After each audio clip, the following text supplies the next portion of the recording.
Mira a tu alrededor. Contempla la grandeza silenciosa de nuestros santuarios modernos. Siente el peso de la arquitectura, el olor de la alfombra nueva, el brillo de las pantallas LED que rivalizan con cualquier sala de conciertos. Este es el escenario donde buscamos lo sagrado, un escenario de alta tecnología construido para albergar la fe. Ahora, cerrad los ojos por un instante e imaginad. Si pudiéramos transportar a uno de los apóstoles, alguien que partió el pan en casas sencillas y vio la fe extenderse por el poder del Espíritu, ¿qué pensaría al entrar aquí? ¿Reconocería el cuerpo de Cristo o vería solo un espectáculo? La iglesia primitiva no conoció esta escala. No había camerinos para equipos de alabanza ni estructuras de acero que rivalizasen con teatros.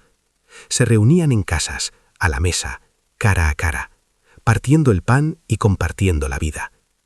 Ellos comprendían una verdad esencial que tal vez hayamos olvidado. La iglesia no era un lugar a donde se iba, la iglesia era el pueblo que se era. Y es en este punto de divergencia entre lo que hacemos y lo que fuimos llamados a ser, donde reside nuestra mayor crisis de fe y de comunidad. Lo que era una sinfonía de participación vibrante, donde cada creyente aportaba una contribución genuina, un himno, una palabra, una revelación, un cuidado espontáneo, se transformó en una producción meticulosamente ensayada. El peligro no reside en las luces o en la calidad de la música, sino en la sutil, casi imperceptible transición de la presencia divina a la presentación humana. Hemos profesionalizado lo sagrado, creando una clase clerical remunerada y distanciándonos del sacerdocio universal de los creyentes, donde cada seguidor de Jesús tenía un papel activo en el ministerio. ¿Estamos buscando el espectáculo o el espíritu? Nuestros hábitos de reunión, las filas de bancos que nos fuerzan a la observación pasiva, el calendario de programas que sustituyó el cuidado orgánico, todo esto nos ha alejado de la simplicidad radical que dio poder a la fe en sus primeros días. Este no es un convite a la crítica vacía, sino a una meditación profunda sobre lo que perdimos en el camino de la modernidad. Es hora de cuestionar el hábito. ¿Qué significa, de hecho, adorar en comunidad sincera, permitiendo que la fe impregne cada momento de vuestra vida y no solo los 90 minutos de un domingo por la mañana? Preparaos para despojaros de las capas de la tradición y confrontar la esencia de nuestro encuentro. Que el Espíritu guíe esta reflexión, y no la estructura. La reflexión sobre nuestro encuentro moderno nos lleva inevitablemente al núcleo de la identidad cristiana, el sacerdocio universal de los creyentes. Donde la iglesia primitiva florecía en la certeza de que cada miembro era un ministro dotado por el Espíritu, la modernidad, en su búsqueda de eficiencia y pulcritud, ha creado un abismo. Hemos profesionalizado la fe. Lo que era una vocación compartida, una responsabilidad mutua de edificar el cuerpo, se convirtió en una función especializada, delegada a una clase clerical remunerada. Meditemos sobre el coste espiritual de esta externalización. Cuando el púlpito se convierte en el único lugar de autoridad y el escenario en el único centro de adoración visible, el resto de la congregación es sutilmente rebajado a la condición de audiencia. ¿Dónde está el llamamiento de Pedro para que seamos un sacerdocio real, nación santa, pueblo de propiedad exclusiva de Dios? Pedro 2:9. Este texto no se dirige a una élite de líderes, sino a todos los que fueron llamados de las tinieblas a la maravillosa luz. El hábito de asistir, en lugar de participar activamente, atrofia los dones espirituales. ¿Cuántos talentos y ministerios potenciales permanecen silenciados en las filas de bancos, esperando que el profesional en el escenario supla todas las necesidades espirituales? La vitalidad de la comunidad primitiva residía precisamente en su interdependencia orgánica. Si un miembro sufría, todos sufrían. Si uno era honrado, todos se alegraban. No había espacio para la pasividad, pues la vida de la comunidad dependía de la contribución activa de cada uno. La verdadera koinonía, el término griego para comunión profunda y compartida, no puede ser programada en un calendario. No es un evento, es una existencia. La iglesia primitiva partía el pan de casa en casa, no solo como un ritual, sino como la expresión más íntima de una vida vivida en común. Compartían recursos, comidas, alegrías y dolores. El cuidado mutuo era espontáneo, fluyendo de la necesidad y del amor, y no de un departamento de ministerio. Hoy, Muchas veces sustituimos la coinonía orgánica por una agenda de programas. Tenemos grupos pequeños, eventos de confraternización y reuniones estructuradas, todos diseñados para simular la comunión que debería ser el aire que respiramos. El peligro es que, al estructurar excesivamente el encuentro, acabamos por institucionalizar la superficialidad. Es más fácil participar en un evento de 1 hora que abrir la propia vida, la propia casa y el propio corazón al desorden y la belleza de la comunión genuina. ¿Dónde está la mesa abundante, el círculo de caras, la vulnerabilidad que permite que la sanación y el discipulado sucedan en tiempo real? La simplicidad radical del Evangelio también es desafiada por nuestro hábito de fragmentación. La súplica de Pablo en Corinto: «Os ruego, hermanos, por el nombre de nuestro Señor Jesucristo, que habléis todos la misma cosa, y que no haya divisiones entre vosotros». 1 Corintios 1:10. Resuena como un lamento en el escenario moderno. Miles de denominaciones, muchas veces separadas por matices teológicos minúsculos, o peor aún, por orgullo humano y conflictos de liderazgo, compiten por el mismo espacio y por los mismos recursos. El hábito de la división es un testimonio silencioso de que priorizamos nuestra interpretación, nuestra tradición o nuestra preferencia estética por encima de la oración de Cristo por la unidad en Juan 17. Si la Iglesia es el cuerpo de Cristo, ¿cómo podemos justificar la mutilación continua de ese cuerpo? La unidad no es uniformidad, sino una profunda aceptación y cooperación mutua bajo la cabeza que es Cristo. Somos invitados a reflexionar. ¿Nuestras estructuras y hábitos actuales facilitan la unidad o refuerzan la separación? ¿Nuestras reuniones nos preparan para vivir la fe en los 6 días de la semana o nos ofrecen un escape de 90 minutos de la realidad? El verdadero test de nuestro encuentro no está en la sofisticación del sonido o en la elocuencia del predicador, sino en la calidad de nuestra vida comunitaria y en nuestra capacidad de llevar la simplicidad radical de Cristo al mercado, a la escuela, al vecindario. El hábito que necesitamos redescubrir es el de la autenticidad. Adorar en espíritu y en verdad significa ir más allá de la performance y del consumo. Significa permitir que el Espíritu Santo, y no el guión ensayado, guíe nuestro encuentro. Significa que la fe no es un evento al que asistir, sino una vida a ser vivida, donde cada creyente es un sacerdote activo y cada mesa es un altar de comunión. Que podamos despojarnos de la complejidad y abrazar la esencia, el pueblo de Dios reunido, no para un espectáculo, sino para la presencia. Que el foco retorne a la mesa, al círculo, al cuidado mutuo y a la misión compartida, restaurando la fuerza y la simplicidad que definieron la fe en sus días iniciales. El hábito de la participación activa, que definía a la iglesia primitiva, es quizás lo que más dolorosamente perdimos en la transición a la modernidad. Si la comunión orgánica era el aire que respiraban, la contribución mutua era el pulso del corazón. En 1 Corintios 14:26, el apóstol Pablo describe un encuentro donde la espontaneidad y la diversidad eran la norma, no la excepción. ¿Qué hacer, hermanos? Cuando os reunís, cada uno tiene salmo, tiene doctrina, tiene revelación, tiene lengua, tiene interpretación. Notad el énfasis radical. Cada uno. El encuentro cristiano no era un monólogo conducido por una única voz autorizada, sino una sinfonía de dones espirituales en plena actividad. El sacerdocio era universal. Cada creyente era un ministro, capacitado por el Espíritu Santo para edificar el cuerpo de Cristo. Hoy, lo que se ha solidificado es la sutil pero poderosa transición, de la presencia a la presentación. Hemos profesionalizado el culto y el liderazgo hasta tal punto que hemos creado una clase clerical especializada, remunerada y entrenada para ejecutar la fe en nombre de la congregación. El peligro inherente a este hábito es que transforma al resto de la comunidad en una platea.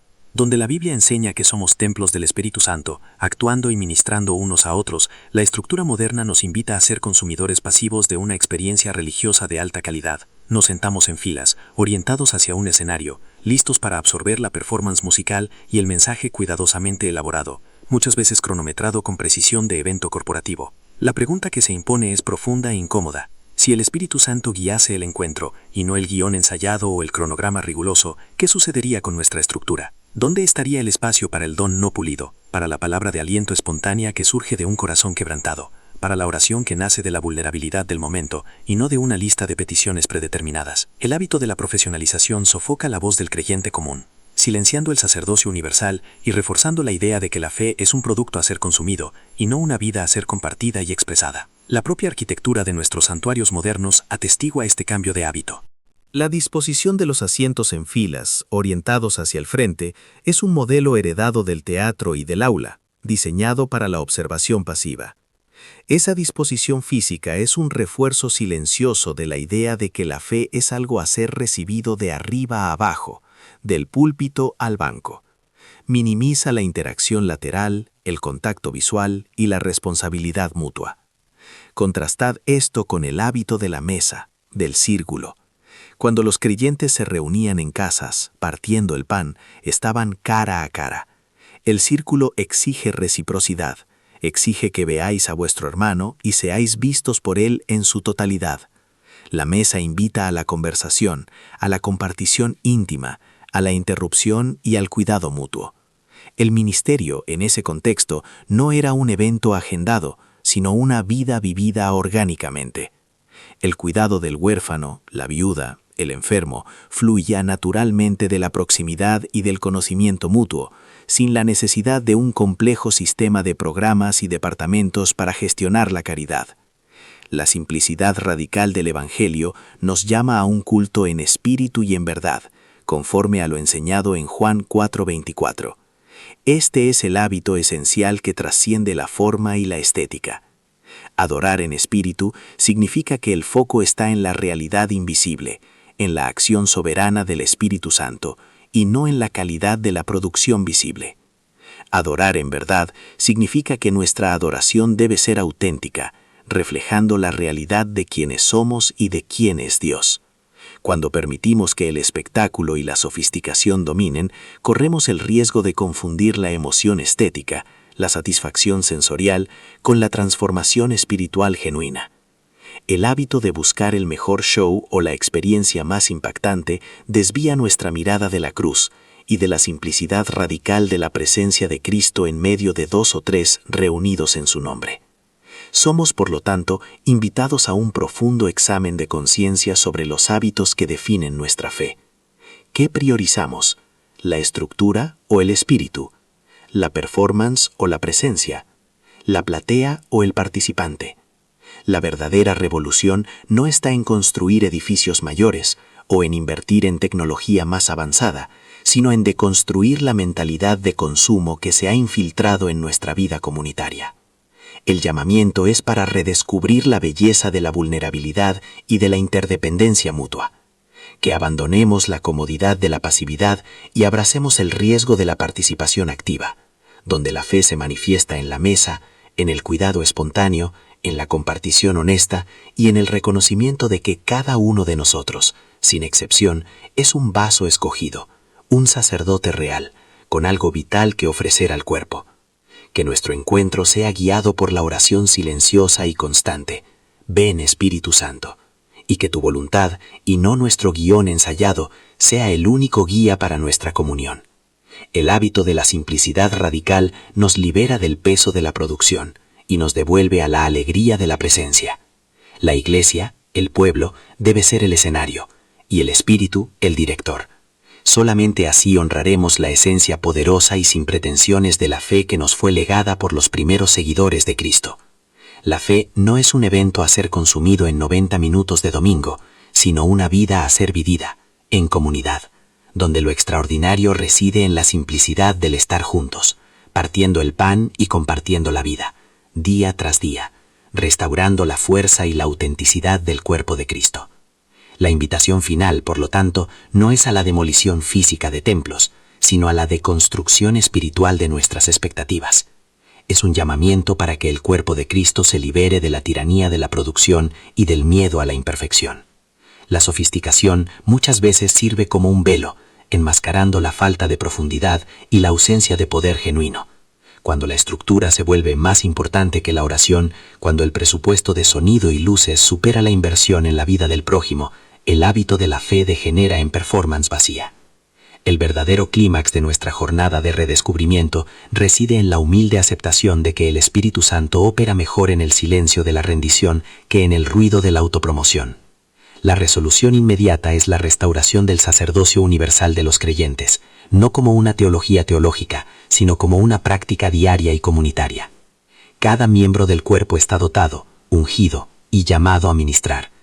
El peligro de la profesionalización excesiva del liderazgo reside en crear una dependencia pasiva, donde la congregación se acostumbra a ser alimentada, pero no a alimentar.